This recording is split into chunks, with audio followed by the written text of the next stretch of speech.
नमस्ते, राम राम, वंदे मातरम। कैसे हैं आप सभी? आशा करती हूँ सभी बढ़िया होंगे, आनंद में होंगे। हमारे चैनल उत्सव कथाओं में आप सभी का खूब खूब स्वागत है।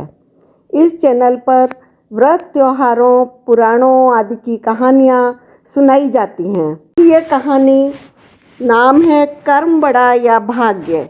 ये नवंबर 2023 अखंड ज्योति से ली गई है। सत्य क्या है, कर्म बड़ा है या भाग्य? एक बार देवर्षि नारद भगवान विष्णु के पास पहुँचे। उन्होंने भगवान से शिकायत करते हुए कहा, आपकी बनाई इस धरती पर आपका प्रभाव कम हो रहा है। जो लोग धर्म और सच्चाई के रास्ते पर चल रहे हैं उनका भला नहीं हो रहा, और अधर्म तथा बुराई के मार्ग पर चलने वाले दुष्ट, अधर्मी, पापी लोग हर दिन प्रगति कर रहे हैं।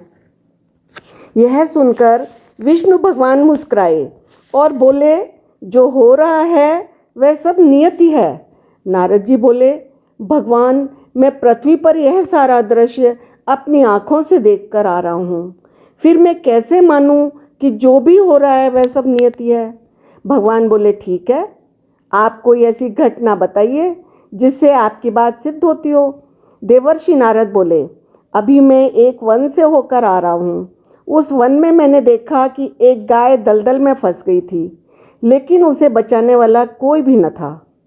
तभी एक चोर वहाँ से गुजरा और गाय को दलदल में फंसी देखकर उसके शरीर पर पैर रखकर वह दलदल पार करके निकल गया। फलस्वरूप वह चोर तो दलदल पार कर गया, पर वह गाय दलदल में और अधिक फंस गई। देवर्षि ने अपनी बात आगे बढ़ाई और कहा, भगवान, आगे जाकर उस चोर को बहुत से सोने के सिक्कों से भरा एक थैला मिल गया। इस घटना के कुछ समय बाद उसी मार्ग से एक वृद्ध महात्मा भी जा रहे थे।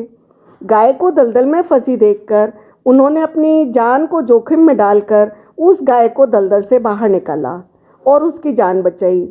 उसके बाद वे वृद्ध साधु अपने मार्ग पर आगे बढ़ते जा रहे थे। तभी वे रास्ते में आए हुए कुएं में गिर पड़े। अब भगवान, आप ही बताइए, ये कौन सा न्याय है? देवर्षि का प्रश्न सुनकर विष्णु भगवान बोले, नारद, यह सब कर्मानुसार हुआ। वह कैसे भगवान? नारद जी ने फिर पूछा। तब भगवान बोले, चोरों के द्वारा पूर्व में किए गए अच्छे कर्मों के कारण उसके भाग्य में सोने के सिक्के से भरा एक थैला नहीं बल्कि पूरा महल था। पर उसने गाय के साथ जो किया उसके कारण उसके कर्म बिगड़ गए, और कर्म बिगड़ जाने के कारण उसका भाग्य भी बिगड़ गया। फलस्वरूप भाग्य में, किस्मत में मिलने वाले महल होने के बावजूद भी उसे सिर्फ एक थैला ही मिला। भगवान थोड़ा मुस्कुराए। देवर्षि नारद को संबोधित करके कहने लगे, वहीं साधु के भाग्य में उस दिन बहुत बड़ी दुर्घटना लिखी थी, लेकिन उन्होंने गाय को बचाकर जो पुण्य कर्म किया उससे उनके साथ होने वाली बड़ी दुर्घटना एक चोट में बदल गई और उनकी जान बच गई। भगवान की बातें सुनकर नारद जी संतुष्ट हुए और उन्हें यह समझ में आ गया कि अच्छे कर्म से अच्छे भाग्य का निर्माण होता है और बुरे कर्म से बुरे भाग्य का निर्माण होता है। तो तदनुसार कर्म करके हम अपने भाग्य को भी बदल सकते हैं। तो कैसी लगी आपको आज की कहानी? हम आपके अनमोल सुझावों का कमेंट सेक्शन में स्वागत करते हैं।